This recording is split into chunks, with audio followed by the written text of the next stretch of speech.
कैसे हैं आप सब? आशा है कि आप सब सही होंगे। तो चलिए आज हम गणित के 7वें पाठ को पढ़ते हैं, जिसका विषय है माप। माप का मतलब होता है नापना, नाप तोल। जैसे कि लंबा छोटा, गहरा कम गहरा, सबसे लंबा सबसे छोटा, ऊंचा छोटा, यही सब हम आज इस पाठ में पढ़ेंगे। तो चलिए इसकी शुरुआत करते हैं। पहले पन्ने पे आपको दिख रहा होगा एक चित्र में एक छोटी पेंसिल है और एक लंबी। उसी तरीके से एक लंबा सीढ़ी है और एक छोटा सीढ़ी। तो चलिए अब आ जाइए अभ्यास कार्य पे। इसमें आपको लंबे पर निशान लगाना है। तो बताइए कौन सी पत्ती सबसे लंबी है, बाएं वाली या दाएं वाली? जी हाँ, दाएं वाली पत्ती सबसे लंबी है। अगला चित्र देखिए, बताइए कौन सा झाड़ू सबसे लंबा है, बाएं या दाएं वाला? बाएं वाला झाड़ू सबसे लंबा है। अगला देखिए, छोटे पर निशान लगाइए। बताइए सबसे छोटी रस्सी कौन सी है, बाएं वाली या दाएं वाली?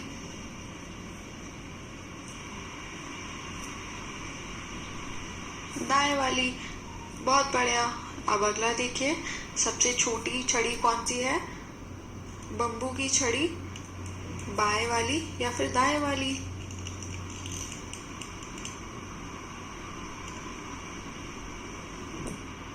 दाएं वाली छड़ी सबसे छोटी है। तो चलिए अब अगला अभ्यास कार्य करते हैं। सबसे लंबा सबसे छोटा। जैसे आपको मिर्च में 3 मिर्च लाल मिर्च दिख रही है, तो जो हमारी पहली लाल मिर्च है वो सबसे लंबी है और जो हमारी आखिरी लाल मिर्च है वो है सबसे छोटी। तो इसी प्रकार से हमें प्रश्न करने हैं। सबसे लंबे पर निशान लगाइए। बताइए कौन सा चप्पू सबसे लंबा है?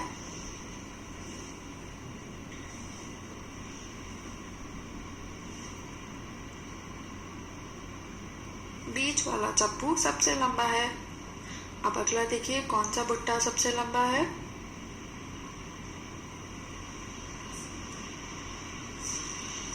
बाएं वाला भुट्टा सबसे लंबा है। अगला देखिए, सबसे छोटे पर निशान लगाइए। बताइए कौन सी छड़ी सबसे छोटी है? बीच वाली छड़ी सबसे छोटी है।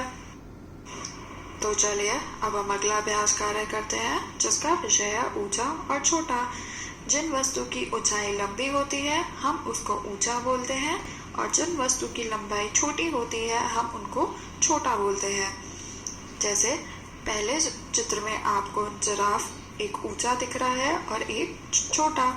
ऐसे ही दूसरे चित्र में आप देखेंगे एक आदमी की ऊंचाई लंबी है, इसलिए उसको ऊंचा बोला गया है, और एक आदमी की ऊंचाई छोटी है इसलिए उसको छोटा बोला गया है। तो चलिए अब प्रश्न करते हैं। ऊंचे पर निशान लगाइए। बताइए चिड़िया और हंस में से कौन सा जानवर ऊंचा है?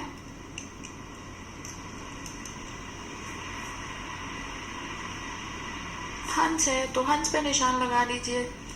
दूसरा चित्र देखिए, एक आपको बैल दिख रही है और एक उसका बच्चा। तो बताइए ऊंचा कौन सा रहा?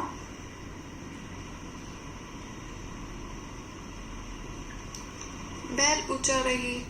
अब अगला प्रश्न करिए, छोटे पर निशान लगाइए।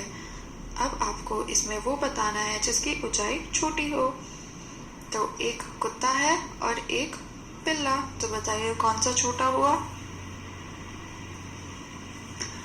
पिल्ला छोटा हुआ। अब अगला चित्र देखिए, एक पौधे की ऊंचाई लंबी है और एक पौधे की ऊंचाई छोटी है। तो बताइए किस पे निशान लगाएंगे आप? दाएं तरफ के पौधे पर निशान लगा देंगे क्योंकि उसकी ऊंचाई छोटी है।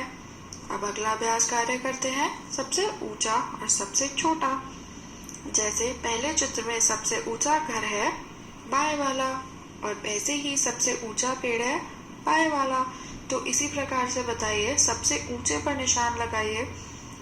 इन 3 पक्षियों में से कौन से सबसे ऊंचा पक्षी है? हंस है, तो हंस पर आप निशान लगा देंगे। अगला देखिए, सबसे छोटे पर निशान लगाइए। बताइए कौन सा जोकर सबसे छोटा है?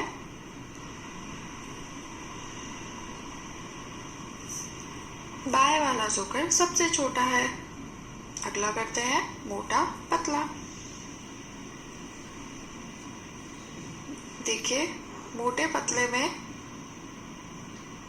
जिसकी चौड़ाई मोटी ज्यादा होती है उसको हम बोलते हैं मोटा, और जिसका चौड़ाई कम होती है उसको हम बोलते हैं पतला। तो चलिए अब इसका प्रश्न करते हैं। मोटे पर निशान लगाइए, बताइए कौन सी झाड़ू सबसे मोटी है? दाएं तरफ की झाड़ू मोटी है। अगला देखिए कौन सी पेड़ की शाखा मोटी है?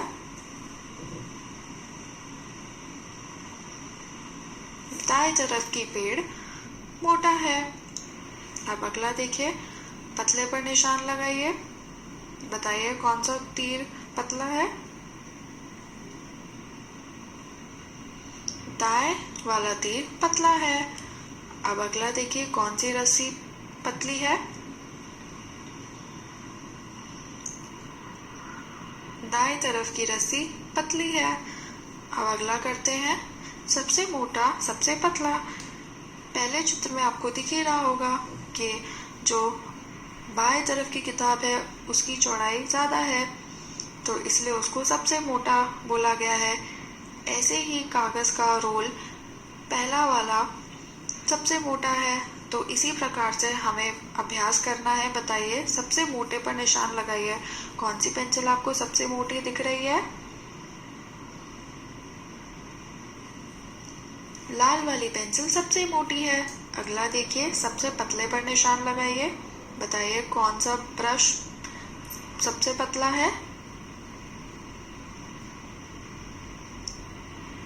नीला वाला ब्रश सबसे पतला है। अब अगला अभ्यास कार्य करते हैं, भारी और हल्का। भारी का मतलब वो होता है जिसका वजन ज्यादा होता है, और हल्का वो होता है जिसका वजन कम होता है। जैसे कद्दू और टमाटर में कद्दू का वजन भारी है, तो इसलिए हम उसको भारी वस्तु बोलेंगे और टमाटर को हल्का वस्तु बोलेंगे। उसी प्रकार से एक हाथी भारी होता है क्योंकि उसका वजन भी बहुत ज्यादा होता है, और एक चींटी हल्का बोलेंगे क्योंकि चींटी का वजन भी कम होता है। इसी प्रकार से बताइए, हल्के पर निशान लगाइए। एक शर्ट और एक ताले में से सबसे हल्का कौन सा है? शर्ट हल्की है। अगला देखिए कौन सा सिलेंडर हल्का है?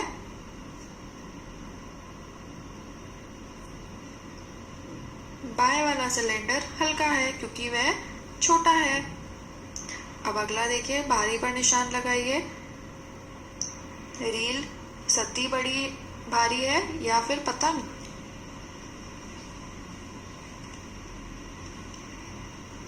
जी हाँ, रील या सत्ती वो भारी है। अब अगला देखिए, वेल भारी है या फिर एक मछली?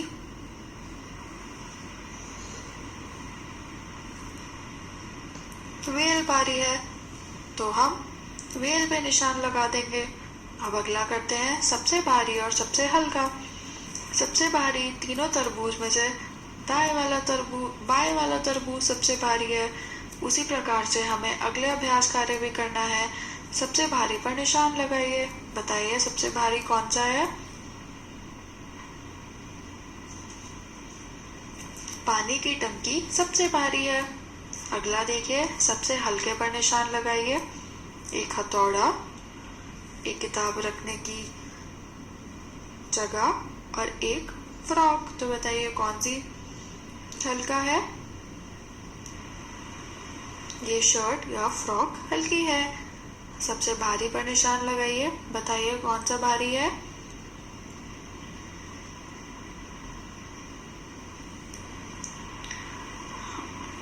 सबसे भारी बाल्टी है। बहुत बढ़िया। तो चलिए अब अगला अभ्यास कार्य करते हैं जिसका विषय है माप। ये किताब 3 बालिश्ट लंबी है। अब इसे करने से पहले हम थोड़ा समझते हैं कि बालिश्ट होता क्या है। बालिश्ट एक लंबाई का एक माप है जो खुले में फैलाए हुए हाथ के अंगूठे की चोटी से लेकर कनिष्ठ की चोटी की दूरी जो होती है उसको हम क्या बोलते हैं? बालिश्ट। तभी इन्होंने प्रश्न में और उसका जवाब में ये लिखा हुआ है कि ये किताब 3 बालिश लंबी है। मतलब जब इन्होंने ये किताब अपने हाथों द्वारा नापी तो वे कितनी बालिश आई? 3 बालिश आई। ऐसे ही ये मेज़ कितनी बालिश लंबी है? तो आपकी जो मेज़ है उसको आप नापिए अपने हाथों के द्वारा और जितनी आएगी आप उसको उत्तर अपने किताब में लिख दीजिए।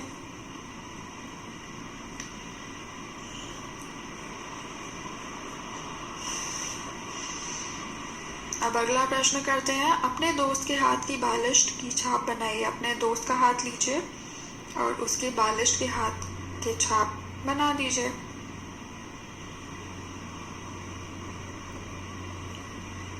अब अगला करते हैं माप। मेरी मेज़ कितनी बालिश लंबी है? ये फिर आपको अपनी मेज़ को नापना है अपने हाथों द्वारा। उसी प्रकार से मेरी पेंसिल कितनी बालिश लंबी है? अपनी पेंसिल को भी अपने हाथों के द्वारा आपको नापना है। मेरी कक्षा का श्यामपट्ट कितने पेंसिलें लंबी है? ये श्यामपट्ट आपको अपने पेंसिल के द्वारा नापना है, हाथों के द्वारा नहीं करना है। तो ये आप कर लीजिए।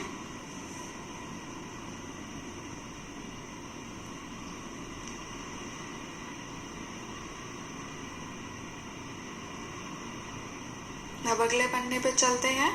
ये कालीन 10 पाउंड लंबी है। इसका मतलब ये हुआ कि ये जो कालीन है ये पाँव के द्वारा नापा गया है। ऐसे ही ये चटाई 6 पाउंड लंबी है।